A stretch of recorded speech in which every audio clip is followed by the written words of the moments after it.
Experience as friends of mine, Tadpolecannibalism. Yes, thank you guys.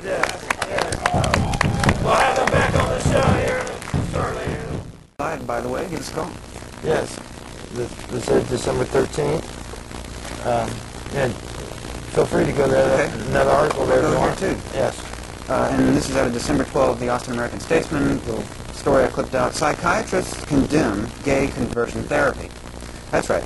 The American Psychiatric Association's board voted unanimously Friday to reject therapy aimed solely at turning gay people into heterosexuals, saying it can cause depression, anxiety, and self-destructive behavior.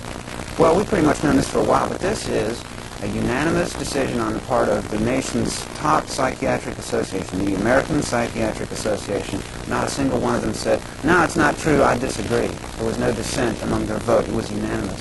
So we, in response to a lot of people have said that is sort of a valid idea to convert gays.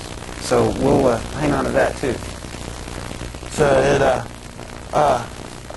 what I brought in, we had the gentleman there that was saying about Robert Gentry.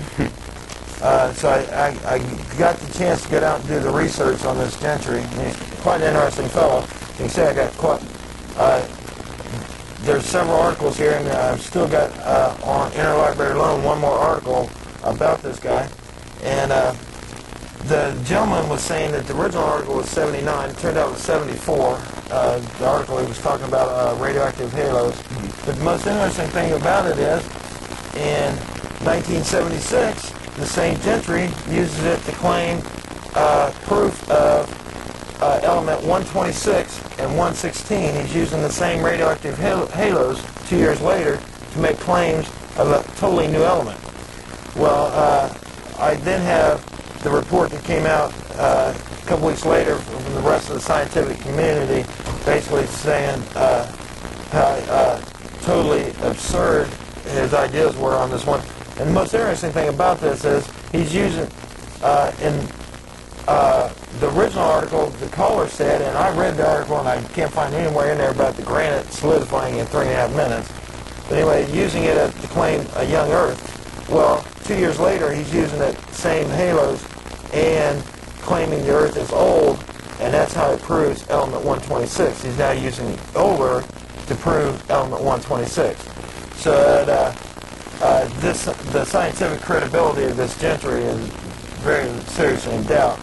He uses the same evidence a couple years apart to prove two different things. I don't like it that he sticks to just one method when there's, tens of methods out there. You don't stick to one and call all the other methods which agree upon each other the oddball ones that just aren't working. Yes. Very easy to flip that around. But in the process of researching that, this Gentry was also a witness in a lawsuit that was filed in '82. And I don't remember ever hearing anything about this, but it's quite interesting. Our state would very possibly be presidential candidate. They keep talking about him being presidential material there. And our Lord's got I got a little pamphlet about The Jews? yeah, there's one in here about the Jews. It's kind of interesting. Most Christian stores will have things like this. I don't know if anybody reads these. They're fun as hell. Here's one about bad people go to hell. Here's one about good people going to hell. Here's one about teenagers going to hell. Here's one about atheists going to hell. Here's one about Jewish people going to hell. So basically it's the good news, huh? Go ahead, sorry. Rabbis going to hell. Muslims going to hell. And I know a little bit about the Muslim religion. They're all backwards on it. And even one about Christians that go to hell. I thought that was very interesting. Well, what chance does that give you? One about children going to hell, and just about everything else, and even a little symbolic thing with ants going to hell. It's amazing. Those are called chick tracks from the guy's name is Chick, and it's chick.com. You can get those. If you believe this stuff, you should just accept God as evil. I got one of those that talks about how Freemasonry is the devil's work. It's Baphomet. The Curse of Baphomet. Anyway, Not part of my collection yet. I got some. Yeah, you want to do anything here? Oh, no, we can have something else. Sure. Feed your sheep. Oh, yeah, the drug pencil, yes. From the Associated Press. This is quite funny. Ticonderoga, New York, a company is trying to erase an embarrassing mistake it made on pencils bearing an anti-drug message. The pencils carry the slogan, quote, "Too cool to do drugs," unquote. But a sharp-eyed fourth grader in northern New York noticed that when the pencils are sharpened, the message turns into "cool to do drugs," and then finally "do drugs," the more you sharpen them. And as a result, the discovery, the 10-year-old kid at this elementary school was called by the company, and they gave them, in reward for this, they gave them some T-shirts and some other things, but they said they were a little embarrassed that they didn't notice that sooner. And then the kid asked why they didn't catch it themselves. He said, "I guess they didn't sharpen their pencils." But I'd just love to get one of those. Yeah, I'm sure those would be collector's items. Anybody sees one, let me know. Oh, yeah. Yes. You want to do your own thing, Atheist? Sure. Here. There are groups to help you stop. All right, thank you. All right. Like I said, friends of mine, and we'll introduce the band here after the song. This is Tadpolecannibalism. You guys have the floor there. Have fun.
Also from Echo Fest. Also Dan. We got Hemo Boy on drums. Tim. Rich, drummer. Charlie, guitar player. Dean. Thomas Andrews. I'm Echo. Back on here. We'll be back on here at the end of the show here. Hey everyone. That's live December 13th. We got live music.